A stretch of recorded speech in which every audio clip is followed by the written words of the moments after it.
Hi everyone. In this video, I finally want to discuss what delta G is, Gibbs free energy, and how we can use that to predict spontaneity. The bottom line is, if delta G is negative, the process or the reaction is spontaneous.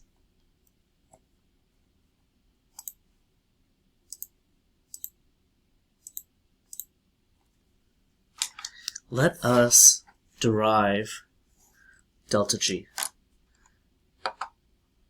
Part A, we'll call this the derivation of delta G.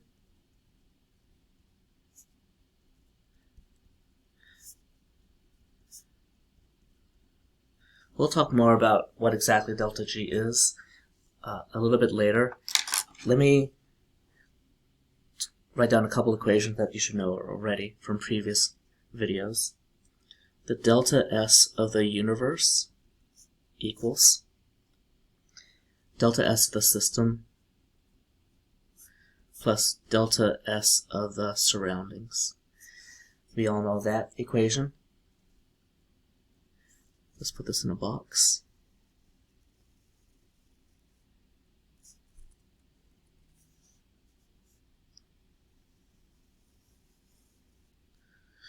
The other thing we should know is that when the delta S of the universe is greater than 0, right, a rise in entropy, the process is spontaneous. So I'll state it this way. For spontaneous changes, that could be a reaction or a process, delta S universe gains entropy. Therefore, it is positive. A very important offshoot of this equation is negative delta H of the system divided by T equals delta S of the surroundings. What is this telling us? This is telling us if the reaction or the process is endothermic or exothermic, we can determine what the delta S of the surroundings are. And why is there a negative charge or negative sign here? Let's say that the system is exothermic. If the system is exothermic, that means its delta H is negative. If the system is exothermic, that means that the surroundings are gaining the heat. When you gain heat, or when the temperature rises, that gives a positive entropy, more disorder. So a negative of a negative is positive. So that makes sense. An exothermic reaction will cause the surroundings to gain in entropy. Alright, so here's the magic. We are going to combine these two reactions that you've seen before, but we're going to combine them in a way that maybe you haven't seen.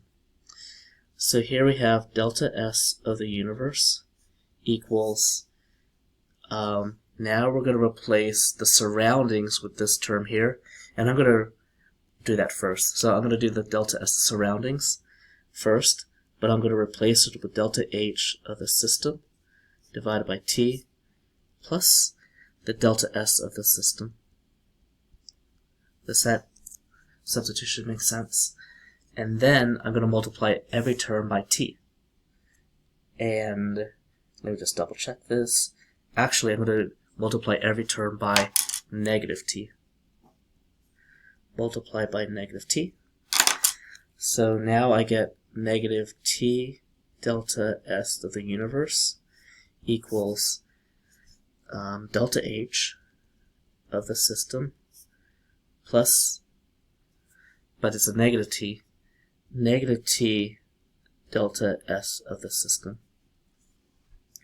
We are going to simplify that. I have negative T delta S of the universe equals, it's actually not much of a simplification, delta H system minus T delta S of the system. And then finally we're going to replace this whole term with a new thermodynamic parameter called delta G.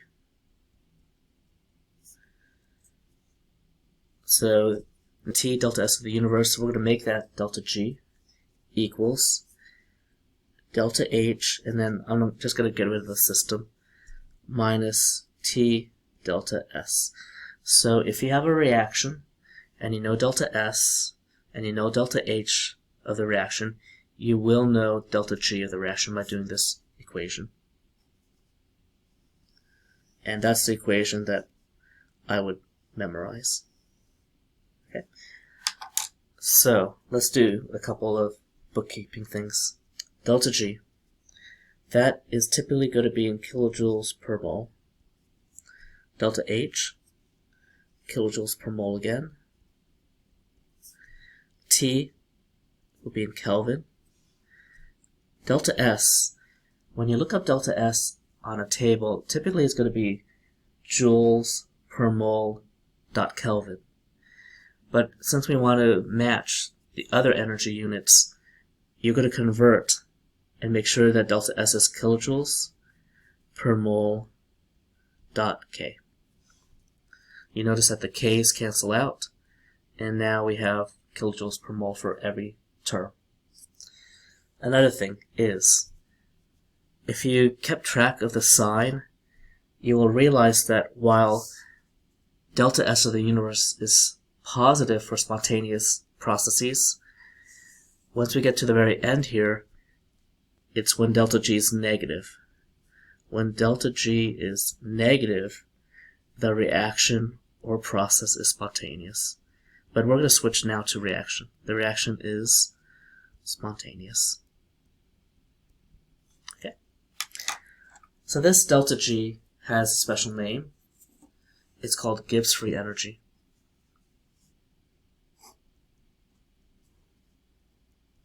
Gibbs free energy.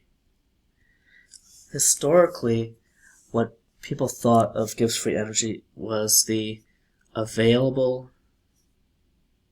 energy to do work, like potential energy. But honestly, the working definition that we're going to use is know that when delta G is negative, the reaction is spontaneous. When delta G is positive, the process is non-spontaneous. And then when delta G equals 0, that means the process is in equilibrium, neither spontaneous nor non-spontaneous. So it's at equilibrium. Okay. Next, part B. So that's the derivation and a little bit of a definition of delta G, Gibbs free energy. The working definition again is going to be when delta G is negative, the reaction is spontaneous, Gibbs free energy. What do I have planned for part B though? Part B, we're going to look at some trends. If we know the signs of delta H and delta S, for most situations we can predict the sign for delta G, and if we know the sign for delta G, we know whether the process is spontaneous or not. Okay, so let's look at some trends. Let us remind ourselves what the equation is. Delta G equals delta H minus T delta S. And for this trend table, I'm going to rearrange, and I'm going to talk about first maybe delta H, and then we'll look at delta S, and we're going to make a prediction about delta G. If delta H, if the system is exothermic, you know that the delta H is negative, right? We'll put here exothermic. Now, what about the entropy? If the entropy is positive, we'll do that combination first. Negative delta H, positive delta S. We'll put it up in this equation here. Negative minus a positive. So we're going to get even more negative. Delta G is negative at all times, and it will be always spontaneous. That's our conclusion. When you have a negative delta H and a positive delta S, delta G will always be negative. It has to be. And minus a positive, right? Let's take a look at endothermic. Again, the exothermic and the endothermic only are related to delta H, not delta S. So we can have an exothermic process where delta S is negative. We'll see that probably on the next line. But let's think about this endothermic process where the delta S is negative. Okay, now put your signs up here. Delta H is positive minus a negative, so that becomes positive also. So it's a positive plus a positive. Delta G has to be positive always in this situation. And if it's positive, it is non-spontaneous. Okay. Now, what if we have, let's have another exothermic reaction. And I'll also list this here, exothermic. But what if, in this case, the entropy is positive?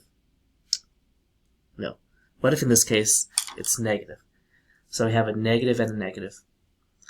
Well, now delta G is a little bit ambiguous, because if delta H is negative, minus a negative, so we're adding something, well, it depends whether we're adding something that will be bigger than the value of delta H. I said that kind of convoluted, so let me try to put this in words. It's not going to be that much better, though.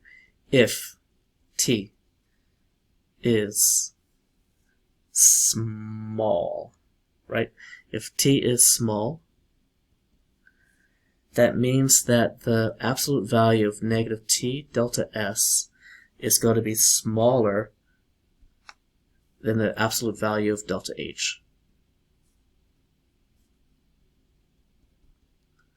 And when that is true, when that number is smaller than delta H and delta H is negative, right, then delta G will be negative. This term is not going to overtake and change the sign to a positive for delta G. Ultimately, what you want to understand is that for delta G to be negative, T should be small in this case. And it just depends on the magnitude of delta H and delta S, how small temperature has to be. Okay. Spontaneous. Basically what you're looking at is, when is delta G spontaneous? It's at T that's low in this situation. Do you want to go for the opposite? What if they're both positive? Okay, and this now is an endothermic reaction with a positive delta S. So think about that. If we have just delta H and it's positive, delta G is positive. But can we minus a term big enough to make that delta G negative? Well, that happens when T is very large, to make this term a very large negative. So it's the opposite. To get spontaneous, T has to be large. If T is large or high, that means this term is bigger. So we're minusing a bigger number, and we're going to change delta G to become negative.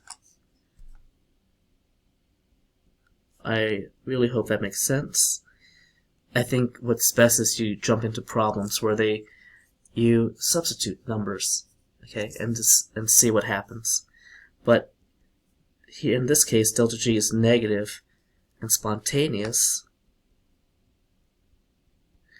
at high T's, at T that are higher higher temperature. Okay. Alright, let me just double check if that's all I want to put for this table. Again, there are situations where it's always spontaneous. There are situations where it's always non-spontaneous. And there are situations where it depends on the temperature and how big actually this term is. Okay. If delta S is positive, you want T to be as big as possible to minus a bigger number to make the whole thing negative. But if delta S is negative, you know that a negative times a negative is a positive. So you're actually adding to delta H. So you want T very small so you don't overtake the negative delta H and make the whole thing positive. Okay. Bottom line. There are a lot of bottom lines actually. This is temperature dependent. Temperature determines whether it's spontaneous or not when you have these situations. Temperature is, let's say, important. Okay. Now, obviously, you'll do problems where you're actually plugging in numbers, and then it'll be very easy to figure out whether delta G is negative or positive. They'll give you the temperature, delta H, and delta S. We'll have some opportunity to do practice problems in future videos. The last section I want to talk about is standard delta G, and standard is designated with a 0 superscript or a degree sign. Standard, in this case, has different meanings depending on what system you're looking at. For gases, when they say standard, you assume that it's measured at 1 atm. For liquids and solids, you assume that it's pure. That's all it means when you say standard. It has nothing to do yet with the temperature. For solution, that means that the solution is at 1.0 molar concentrations. Okay. And when are we going to use, or how do we calculate standard Gibbs free energy?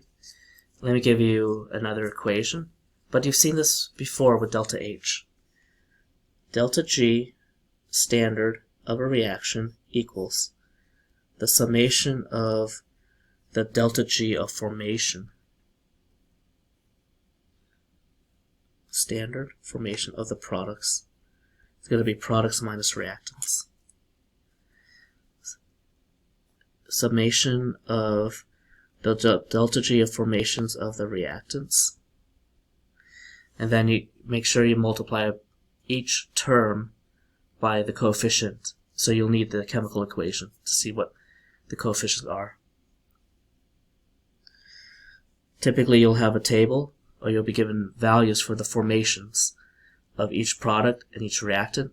You do this products minus reactants to get the delta G of the overall reaction.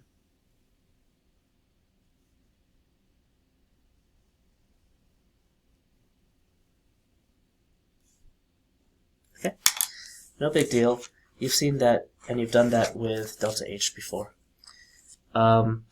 Actually, there's one more section. I just want to show you an example of a thermodynamic parameters table. So this is an example of thermodynamics, quantities table. Then all of these are at 25 degrees C. Okay. Alright, let me show you that.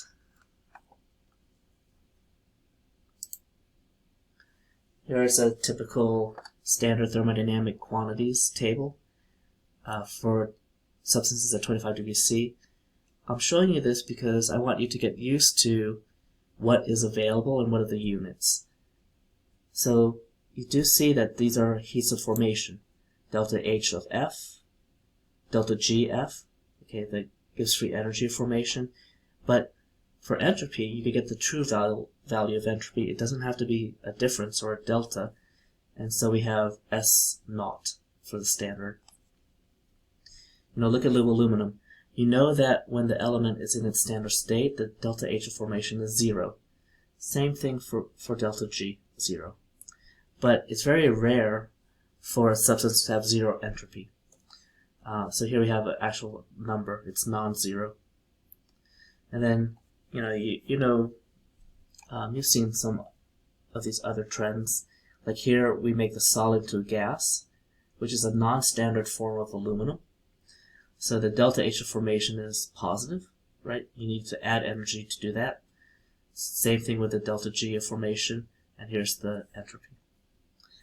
So you're using these types of tables, right, to figure out, the delta H of reaction, or the delta G of reaction, or the delta S of the reaction. For all of those cases, you are doing this summation right here. So you could do this for delta H, and you could do this for delta S as well, for the reactions. That's all I want to say for delta G right now. I think the best thing to do is to start looking at your textbook problems and to calculate delta G, or most likely they're going to have you first predict delta G, which will tell you whether the reaction is spontaneous or non-spontaneous. Predict delta G based on the signs of delta H and delta S.